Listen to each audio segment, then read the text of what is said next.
یہ جو اس ٹائپ کے ہیں طاہر القادری بے وقوف جیسے لوگ یا غامدی یا ان کے ساتھ ملنے جلنے والے، جب ہم ان کو کوستے ہیں تو آگے سے ہمیں کہتے ہیں کہ یہ دیکھو فسادی لوگ ہیں، یہ تنگ نظر ہیں، یہ کیوں اختلافی بات کرتے ہیں؟ اختلافی بات نہ کریں. یا یہ کہتے ہیں کہ ان کا چلتا ہی اسی سے ہے. میں کہتا ہوں انٹرنیشنل ایجنڈے کے تو تم مورے ہو. صلح کلی جو ہے اس کا چلتا ہے غیروں کے لقمے پر، اور حق والے کا تو مدینے کی خیرات پہ چلتا ہے. اب امریکہ کا ایجنڈا ہے وحدت ادیان. امریکہ نے پاکستان کو لیٹر بھیجا، ریکارڈ پر ہے، اس نے کہا کہ یہ نصاب سے، یہ پرویز کا دور تھا جب پرویز مشرف کا، کہ نصاب سے اس نے کہا کہ ساری کتابوں سے ایک جملہ بڑا جو ہے وہ تمہارے ہاں انتہا پسندی کا جملہ وہ نکالو. وہ کیا جملہ ہے؟ اس نے کہا کہ یہ جو تم کہتے ہو نا کہ صرف اسلام ہی دین حق ہے، یہ نکالو. معاذ اللہ، کہ یہاں سے ہی تو نفرتیں شروع ہو جاتی ہیں. تمہارے بچے جو ہیں وہ پھر سب دینوں سے نفرت کرتے ہیں. اب دیکھو، وہ تو اس اسلام ہی دین برحق ہے، اس پر انہیں تکلیف ہے اور کہتے ہیں بدلو. ہم نے اس زمانے میں بھی کہا تھا کہ وہ اور نصاب ہیں جو بدلے جاتے ہیں، جس کتاب میں یہ ہے وہ بدلی نہیں جا سکتی. ان الدین عند اللہ الاسلام. یہ ہے اوپر ایجنڈا، اور ایک ہے وحدت ادیان اور دوسرا ہے وحدت مسالک. وحدت مسالک تب بنتی ہے جب صلح کلیت ہو، اور اسی پر ہی وحدت ادیان جا کے بنتی ہے. یہ طاہر القادری جب تک باہر ابھی اس کو کوئی نہیں پوچھتا تھا تو اس نے وحدت مسالک پہ کام کیا، اور اس کی وحدت مسالک کے عوض میں اس کو پھر وحدت ادیان کے لیے چنا گیا. تب اس نے ویمبلے کانفرنس میں سب ہندو، سکھ، نصرانی، کرسچن، یہ وہ یہودی سب اکٹھے کیے. یہ ہے اصل غیروں کے لیے کام کرنا. صلح کلیت ہے انٹرنیشنل ایجنڈے کا حصہ. صلح کلیت ہے غیروں کے ہاتھوں میں کھیلنا. ایک دین کی بات اور سچے مسلک کی بات، یہ غیروں کے ہاتھ میں کھیلنا نہیں، یہ غیروں کی فکر کے پرخچے اڑانا ہے. اب ان کو چرچ جو ہے وہ فنڈ دیتے ہیں، تو وہ کس لیے دیتے ہیں؟ ان کو غیروں نے اپنی گود میں بٹھایا ہے تو کام لینے کے لیے. جس طرح کرونے کے زمانے میں اس طاہر القادری نے حدیث کے بالکل اپوزٹ کھڑے ہو کر موقف پیش کیا، ہم نے رد کیا. ابھی جی رہا ہے، مجال ہے کہ رد کر سکے ہماری بات کا. ہم نے اگلے دن ابھی اس کی جو فدق پر تحریفات ہیں کتنے گھنٹے رد کیا. یہ سب کانے ہیں اور ان میں یہ طاقت نہیں کہ حق کا سامنا کر سکیں، ورنہ تقریریں کرتے پھر رہے تو جواب دینا ہمارا. اس نے کرونا کے مسئلے پر پوری ملت کو بیچا، اور پھر پاکستان میں کئی 6 فٹی نمازیں اور اس طرح کے سلسلے شروع ہوئے، تو پھر تانے ہمیں دیتے ہیں. تو اس لیے ضمناً میں نے یہ کہا کہ اصل یہ ایجنڈا ہے غیروں کا، صلح کلیت، جس پر اب ان کو ہر فرقے میں جا کے بیٹھتے ہیں، دعوتیں کھاتے ہیں.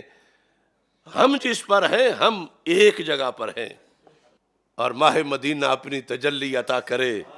یہ ڈھلتی چاندنی تو پہر دو پہر کی ہے، انہیں ہزاروں جگہوں سے وہ کچھ نہیں ملتا، ہمیں جو ایک جگہ سے سب کچھ ملتا ہے اللہ کے فضل سے. کہ جس فکر پہ میں ہوں، میں کیوں ہوں یا اکابر کیوں رہے، کہ اس کا حکم میرے آقا صلی اللہ علیہ وسلم نے دیا ہے، مدینہ منورہ سے آیا. اور جن اشاروں پہ یہ ناچتے ہیں وہ وائٹ ہاؤس کے ہیں، وہ ویسٹ کے ہیں، وہ یورپ کے ہیں، وہ یورپی یونین کے ہیں، وہ پینٹاگان کے ہیں، وہ غیروں کے ہیں. اب ایک حدیث شریف میں پیش کر رہا ہوں، قیامت تک کوئی صلح کلی اس کے ایک لفظ کا بھی جواب نہیں دے سکے گا انشاءاللہ. پہلے سب جو بیان کیا وہ بھی اسی طرح ہے. اب یہاں پر ہم تو اپنا فرض نبھانا چاہتے ہیں. ہمیں پتہ ہے کہ یہ کام مشکل بڑا ہے. کتنی پابندیاں ہم اس کا ذکر لفظ پہ کیسے کر سکیں. اب لوگ شوق سے مدینہ منورہ بیٹھے ہیں اور ہم ان پابندیوں کی وجہ سے نہیں جا سکے. تو اس حکومت کی طرف سے، ان اداروں کی طرف سے ہمیں حق بیانی کی وجہ سے روکا گیا۔ اب یہ دیکھیں حدیث شریف میں رسول پاک صلی اللہ علیہ وسلم کا فرمان حدیث کی سینکڑوں کتابوں کے اندر موجود ہے۔ شرح مصابیح السنہ جلد نمبر 1، اس کی حدیث نمبر 190، اور یہ پھر خطبات ختم نبوت سے ہے۔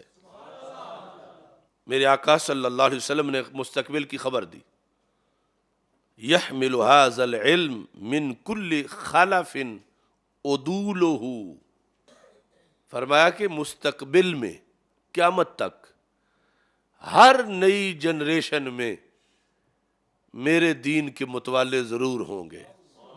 کبھی بھی میرا دین اس کی سرزمین بنجر نہیں ہوگی، پانج نہیں ہوگی کہ اس دین کا نام لینے والی کوئی نہ ہو۔ یہ سرکار خبر دے کے گئے، لہذا جو کوئی جتنا زور لگا لے یہ مٹ جائیں گے، نہ مٹا ہے نہ مٹے گا کبھی چرچا تیرا۔ یحمل ھذا العلم من کل خلف، یہ لفظ خلف ہے، لام پہ فتح پڑھنا ہے، کیونکہ یہ ساری تقریریں آگے رائج ہونی ہوتی ہیں، تو خلف اور خلف میں زمین و آسمان کا فرق ہے۔ اگر لام ساکن پڑھیں تو پھر وہ ہوتا ہے جو نااہل کسی کا خلیفہ بن جائے، اور اگر متحرک پڑھیں خلف تو پھر وہ جو اہل ہو اور کسی کا خلیفہ بن جائے۔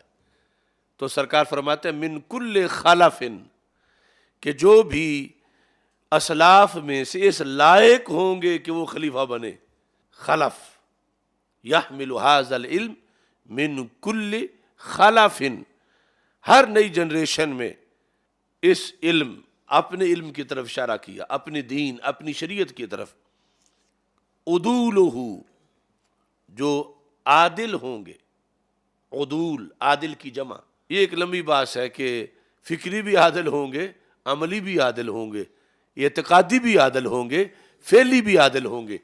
یعنی مطلقاً پڑھنے کو سرکار نے نہیں لیا، پڑھا ہوا ہوگا اور ساتھ سنی بھی ہوگا، کیونکہ جو عقیدے میں ڈنڈی مارے گا تو پھر عادل کیسے ہوگا؟ وہ توحید کا عقیدہ ہو، رسالت کا عقیدہ ہو، اہل بیت اطہار رضی اللہ تعالیٰ عنہم کے بارے میں ہو، صحابہ کرام رضی اللہ تعالیٰ عنہم کے بارے میں ہو، ولایت کے بارے میں ہو، ان سب میں وہ صحیح العقیدہ ہوگا۔ یہ شرط بھی ہمارے آقا علیہ السلام نے ساتھ لگائی کہ میرے ہر دور میں ایسے وارث پیدا ہوں گے۔ اب آج کے موضوع کے لحاظ سے اگلے الفاظ ہیں، وہ وارث کیا کریں گے؟ یعنی ایک ہے ان کا پڑھے ہوئے ہونا، ایک ہے پڑھ کے پھر ڈیوٹی دینا۔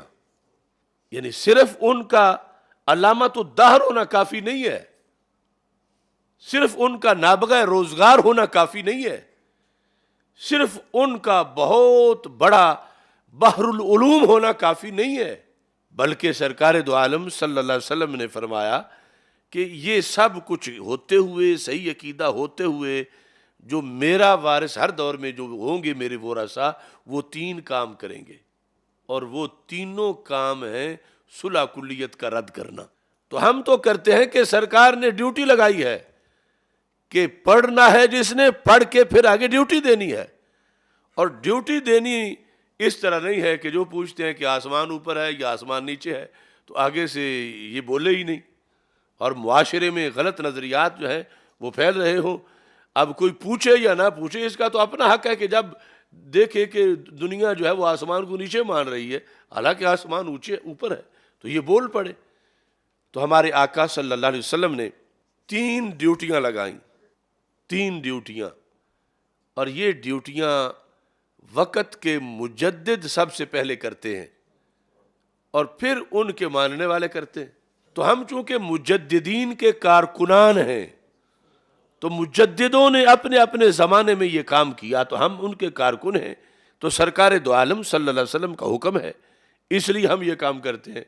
تو ہم رد صلح کلیت، صرف یہ کانفرنس نہیں، ہمارے جتنے سیمینار ہیں، جتنی کانفرنسیں ہیں، جتنے فہم دین کورس ہیں، ان سب میں وہ اس ڈیوٹی کا تقاضا ہے جو ڈیوٹی رسول پاک صلی اللہ علیہ وسلم نے ہر زمانے میں اپنی ملت میں بننے والے علماء کی لگائی۔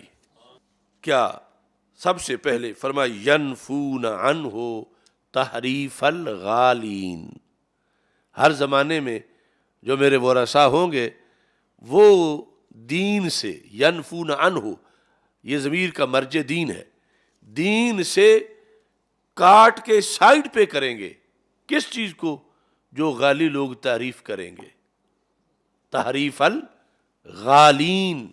ہر زمانے میں، اب ضمن سرکار بتا گئے کہ تحریف ہونی ہے، یہ دھندا کچھ لوگوں نے کرنا ہے، تحریف ہے دین بدلنا، غیر دین کو دین بنانا۔ تو ایک طرف غیر دین کو دین بنانے والے ہوں گے تو مقابلے میں میرا وارث ہوگا، وہ کیا کرے گا؟ وہ لوگوں کو ایک ایک چیز نکال کے بتائے گا کہ یہ اصل دین ہے اور یہ تعریف ہو چکی ہے، یہ اصل حوالہ ہے، یہ لوگوں نے تبدیلی کر دی ہے۔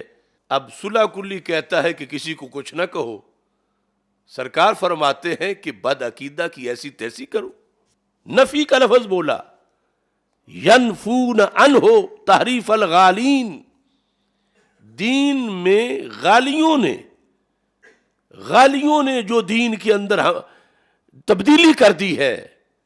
فرمایا میرا جو وارث ہے وہ ایک تو اس کا کام تھا کہ پڑھے، پورا صلاحیت حاصل کرے، لیکن اس کے بعد چھٹی نہیں ہے، اب کام تو بھی شروع ہوا ہے کہ اس نے اپنے معاشرے میں غالی لوگوں کی تحریف کا بدلہ لینا ہے، تو اسے پھر باخبر ہونا پڑے گا، اسے ہر غالی کا پتہ کرنا پڑے گا، اسے غالیوں کی لسٹ بنانی پڑے گی، اس کو پھر غالیوں کا تعاقب کرنا پڑے گا، ہر غالی نے جو غلو کیا ہے اس کی ڈیوٹی سرکار لگا رہے ہیں، گنبد خضرا میں دیکھ رہے ہیں صلی اللہ علیہ وسلم کہ غالیوں نے ایسا کیا تو میرے ورثاء وہ ایسا کام کریں۔ اب صلح کلی کہتا ہے وہ بھی ٹھیک ہے، یہ بھی ٹھیک ہے، سارے سچے ہیں، سب ٹھیک ہے، لیکن سرکار فرماتے ہیں ایک ٹھیک ہے، وہ دین برحق، اور یقیناً غالی جو ہے وہ واردات کر گئے ہیں، لیکن میرا وارث وہ بدلہ لے گا۔ تو اس بنیاد پر پہلی ڈیوٹی یہ لگائی کہ جہاں جہاں ینفون عنہ، ترکیب کے لحاظ سے یہ حال ہے کہ میرا وارث، درا حال کہ وہ یہ کام کرے گا میرا وارث کہ جو شریعت کے اندر جن لوگوں نے تجاوز کیا ہے قرآن و سنت سے اور غلط عقیدے بنا لیے ہیں، کسی نے قدریہ، کسی نے جبریہ، کسی نے معتزلہ، کسی نے خوارج، کسی نے نواسب، کسی نے تفضیلیہ، کسی نے رفض، تو یہ سب ہے ینفون عنہ تحریف الغالین، یعنی ان غالیوں نے جو کچھ کیا ہے۔ اب اس میں آسان کام نہیں، نہ کرنا نہ کر کے پھر سنبھالنا، دونوں۔ اب ایک ایک جگہ جہاں ڈاکہ ڈالا ہوا ہے وہ ڈھونڈنا، کس صدی میں کس نے ڈالا تھا، کس کتاب میں ڈالا تھا، کتاب کی جلدیں کتنی ہیں، صفحہ کون سا ہے، وہ پھر نکال کے پھر آگے سے اصل دکھانا۔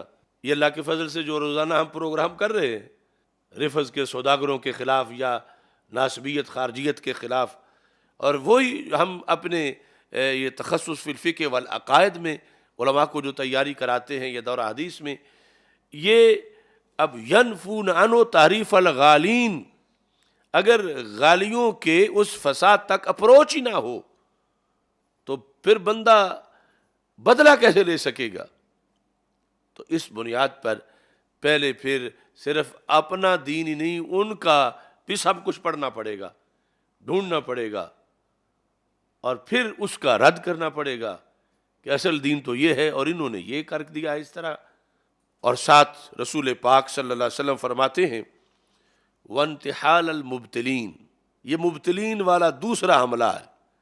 یہ رسول پاک صلی اللہ علیہ وسلم دیکھ رہے تھے آپ کی آنکھ کہ ایسا ہوگا، مبتل بھی ہوں گے، غالی بھی ہوں گے، اور تیسرے نمبر پر جاہلین کا ذکر کیا کہ میرا وارث جو ہے وہ سب سے پہلے وہ غالی لوگوں کی تحریف کا قلع کما کرے گا، تحریف کا بدلہ لے گا، حقیقی دین لوگوں کو بتائے گا، اور پھر وانتحال المبتلین، مبتل ایک ہوتا ہے باطل، یہ ہے مبتل، یعنی باطل کام کرنے والا، حدیثیں گھڑنے والا، اپنی طرف سے غلط فتوے دینے والا، فتویٰ فروشی کرنے والا، مبتل، تو ایسا ہونا تھا، سرکار نے خبر دی کہ ایسا ہوگا، تو پھر فرمایا کہ جو میرے ورثاء ہوں گے وہ یہ دھاندلی نہیں ہونے دیں گے، دین میرا قیامت تک صحیح جائے گا، اور دھاندلی تب رکے گی جب صلح کلیت نہیں ہوگی۔ صلح کلیت کا تو مطلب ہے کہ جو کوئی کرتا پھرے، لکڑ ہضم، پتھر ہضم، سب ٹھیک ہے، لیکن سرکار فرماتے ہیں سب ٹھیک نہیں ہے۔ میرے دین میں جن لوگوں نے تعریف کی، میرے غلام اس تعریف کا بدلہ لیں گے، اور جن لوگوں نے باطل پرستی سے انتحال کیا، انتحال المبتلین، یعنی ہیلہ سازی کی باطل پرستوں نے، فرمایا ان کے خلاف بھی میرے وارث جو ہیں وہ کھڑے ہوں گے، وہ صلح کلی نہیں بنیں گے کہ دین کی علماء ربانی بھی ٹھیک ہیں، ادھر باطل پرست بھی ٹھیک ہے، یہ بھی ٹھیک ہے، وہ غالی بھی ٹھیک ہے، ایسا نہیں ہوگا، بدلہ لیں گے۔ تیسرے نمبر پر وَتَأْوِيلَ الْجَاهِلِينَ، یہ اب متن کے لفظ ہیں، يَنْفُونَ عَنْهُ تحریف الغالین وانتحال المبتلین وتأویل الجاہلین، فرمایا جو میرے کارکن ہوں گے اس زمانے میں جب ایسا انتشار امت میں آئے گا کہ کہیں تعریف ہو رہی ہے، کہیں باطل پرستی سے ہیلہ سازی ہو رہی ہے، اور کہیں جاہل لوگ تعویلیں کر رہے ہیں، یہ تین بڑے شعبے ہیں دین پر حملوں کے، اور یہ اندرونی سطح سے ہیں سارے۔ غالی بھی کلمہ پڑھتا ہے، ہیلہ ساز بھی کلمہ پڑھتا ہے، اور جاہل بھی کلمہ پڑھتا ہے، اور کلمہ پڑھ کے اسلام کی چھتری کے نیچے ہیں اور حملہ بھی کر رہے ہیں، اور ادھر لوگ کہتے ہیں کہ کسی کو کچھ نہ کہو۔ سرکار فرماتے ہیں کہ ان سے بدلہ لو۔ تاویل الجاہلین، تاویل الجاہلین، تیری نظر خارزار شب میں گلاب تحریر کر چکی تھی، اجاڑ نیندوں کے خواب میں انقلاب تحریر کر چکی تھی، میرے ذہن کے فلک پہ جو سوال چمکے تو میں نے دیکھا، تیرے زمانے کی خاک ان کے جواب تحریر کر چکی تھی۔ تاویل الجاہلین، یہ ساری کیٹیگریز ہیں۔ تحریف الغالین، یہ ہے علماء سو، سارے بد عقیدہ، اور اسی کے اندر وہ حکمران جو دین بدل کے اپنا بنا کے پیش کرتے ہیں، اور انتحال المبتلین، ہیلہ ساز ہیں طاہر القادری جیسے، غامدی جیسے، اور تاویل الجاہلین یہ ہے ان پڑھ سجادہ نشین، جو تقاضا یہ کرتے ہیں کہ جو ہم کہیں وہی دین مانا جائے۔ ویسے ان پڑھ ہونا اتنا جرم نہیں، ان پڑھ ہو کے پھر یہ ڈیمانڈ کرنا کہ میں ہوں حضرت صاحب، میں ہوں سجادہ نشین، میں جو کہہ رہا ہوں فلاں آیت کا وہ مطلب مانو، میں جو کہہ رہا ہوں فلاں حدیث ویسے سمجھو، تو سرکار نے فرمایا معاف ان کو بھی نہیں کرنا۔ تاویل الجاہلین، کہ جو ہیں جاہل اور پھر تعویل کر رہے ہیں دین میں۔ اب پہنچو نا اصل جن گراس روٹس کی میں بات کر رہا ہوں، اب یہاں ضروری نہیں کہ وہ مسلک سے باہر کے لوگ ہوں، جاہل ہونا شرط ہے یہاں خرابی کے لیے، کہ جاہل ہونے کی وجہ سے خرابی کر رہے ہیں، پڑھ نہیں سکے تو کم از کم پڑھے ہوئوں کی بات ہی مان لیں، خود پڑھ نہیں سکے تو پھر کم از کم چپ تو بیٹھیں، پھر شریعت میں بگاڑ کیوں پیدا کرتے ہیں، پھر گدیوں پہ بیٹھ کے قرآن و سنت کے خلاف کیوں بولتے ہیں، اور پھر جو غلط تعویلیں کرتے ہیں ان کو منوانے پہ کیوں مصر ہیں۔ اب ایک سروے کر لو ساری گدیوں کا، جو پڑے ہوئے ہیں اور حق بیان کر رہے ہیں ان کو کروڑوں سلام، اور جو کم از کم چپ بیٹھے ہیں وہ بھی تو چلو عافیت میں ہے، لیکن وہ جو نہ اصول پڑھے ہیں نہ فروع پڑھے ہیں، بس 2 اور 2 4 پڑھے ہوئے ہیں، چند جملے اردو کے پڑھے ہیں، 10 جملے انگلش کے پڑھے ہیں، یا وہ بھی نہیں پڑھے ہوئے، اور آج وہ کہتے ہیں کہ عقیدے کی شرح ہم کریں گے، فقہ کی فتوے ہم دیں گے، یعنی جو جب دین میں ضرورت پڑ جاتی ہے تو ہمارا بولا ہوا مانا جائے. کیوں؟ ہمارے 10 لاکھ مرید ہیں. وہ مرید ہونا اور بات ہے، حق جاننا اور بات ہے. کسی ایسے عظیم مرد کی گدی پہ بیٹھنا کہ جس کے ہزاروں لاکھوں مرید ہوں، یہ اور بات ہے. اور حق جاننا اور بیان کرنا یہ اور بات ہے. اور رسول پاک صلی اللہ علیہ وسلم نے فرمایا کہ جاہل کا بھی بدلہ لینا ہے اس کی ایسی غلط تعویلوں کا. اب میرے آقا علیہ السلام نے تو اپنے وارث کو ہر طرف ہی ٹکرا دیا. اب وہ وارث کیسا ہے جو کہتا ہے میری سب سے صلح. کوئی صلح کلیوں کی آخری پدی یا آخری ہاتھی مجھے اس بات کا جواب دے کہ جو کچی لسی بنا کے وہ بیٹھے ہوئے ہیں وہ اس حدیث پہ عمل کیسے کر سکیں گے؟ جو آستانے میں بیٹھ کے دین بگاڑ رہا ہے اس کو بھی سلام، جو مدرسہ میں بیٹھ کے دین بگاڑ رہا ہے اس کو بھی سلام، جو کوئی تنظیم بنا کے دین بگاڑ رہا ہے اس کو بھی سلام، جو حکومت کے اندر بیٹھ کے بگاڑ رہا ہے اس کو بھی سلام، جو باہر بیٹھ کے بگاڑ رہا ہے اس کو بھی سلام، جو ملک میں بگاڑ رہا ہے اس کو بھی سلام، جو بیرون ملک کافروں کی گود میں بیٹھ کے بگاڑ رہا ہے دین اس کو بھی سلام. تو پھر یہ چیز کس چیز کا وارث ہے؟ اگر اس نے سب سے صلح کر کے بیٹھنا ہے تو پھر سرکار نے تو ڈیوٹی اور لگائی ہے. یہ کیسے اپنے آپ کو نائب رسول صلی اللہ علیہ وسلم اور وارث رسول صلی اللہ علیہ وسلم اور سرکار کے ممبر اور محراب کا وارث قرار دے رہا ہے؟ سرکار دو عالم صلی اللہ علیہ وسلم نے یہ ڈیوٹیاں لگائی ہیں. یہ کہتی ہیں کہ صلح کلیت کا آپریشن کرو، یہ کہتی ہیں کہ صلح کلیت کا جنازہ نکالو، اور صلح کلیت کے جو سور میں ہیں ان کو نکیل ڈالو کہ یہ دین کی فصلیں اجاڑ رہے ہیں صرف اپنی دوستیاں نبھانے کے لیے، صرف یہ چند لقموں کے لیے. بعض مسجدوں کی کمیٹیوں کے بندے خود سنی ہوتے ہیں لیکن ان کے رشتہ دار غلط عقیدے والے ہوتے ہیں تو وہ خطیب کو مجبور کرتے ہیں نہیں چونکہ وہ ہمارے رشتہ دار ہیں. بعض کے کاروباری پارٹنر ایسے ہوتے ہیں، پھر کچھ پیروں کے داماد بہنوئی خود ایسے. ارے یہ شہادت گاہ الفت میں قدم رکھنا ہے. لوگ آسان سمجھتے ہیں مسلمان ہونا. یہ بیان کرنے والے پہ پھر یہ پدیاں صلح کلیت کی تانے دیتی ہیں کہ یہ اپنا دھندا چلانے کے لیے کر رہے ہیں. بے غیرتوں یہ سرکار کے فرمان پہ عمل کر رہے ہیں. دھندے تم چلا رہے ہو، کبھی کسی کی پلیٹیں چاٹتے ہو، کبھی کسی کے کندھوں پہ جا بیٹھتے ہو کسی کی گود میں، اور آج لے ان کی پناہ، آج مدد مانگ ان سے. کل نہ مانیں گے قیامت کو اگر مان گیا. کہ رسول پاک صلی اللہ علیہ وسلم یہ ڈیوٹی لگا کے گئے ہیں، اور ادھر یہ کام مشکل پڑا ہے.